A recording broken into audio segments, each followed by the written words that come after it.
Doctor Bidhanchandra রায়ের জন্মদিবসে দার্জিলিং জেলা তৃণমূল মহিলা কংগ্রেসের উদ্যোগে স্বেচ্ছায় রক্তদান শিবিরের আয়োজন করা হলো। মঙ্গলবার শিলিগুড়ির বাঘাযতীন পার্কের সামনে এই রক্তদান শিবির অনুষ্ঠিত হয়। নিউ লাইফ ফার্টিলিটি সেন্টার আধুনিক চিকিৎসা ও বিশেষজ্ঞদের সহায়তায় আপনার স্বপ্ন পূরণ করতে প্রস্তুত। নতুন জীবনের স্বপ্ন সত্যি করতে আজই যোগাযোগ করুন। নতুন জীবনের সূচনা এখানেই। Cancer isn't the end. With the right care, it can be the start of a new beginning.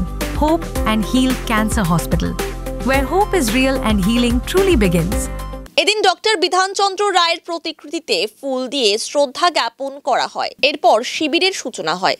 এদিনের কর্মসূচিতে তৃণমূল কংগ্রেসের জেলা নেতৃত্বরা থেকে শুরু করে সর্বস্তরের নেতা কর্মীরা স্বতঃস্ফূর্তভাবে অংশ নেন। পুরুষদের পাশাপাশি মহিলারাও উৎসাহের সঙ্গে রক্তদানে এগিয়ে আসেন।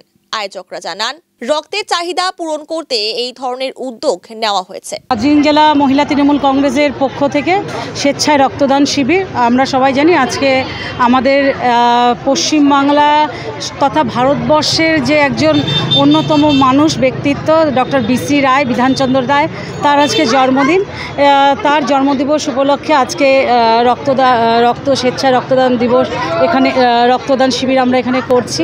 এবং সকালবেলা থেকে ভীষণ উৎসাহের সাথে পথ চলতি যারা মহিলারা, তারাও এখানে এসে আজকে তাদের রক্ত দিয়েছেন।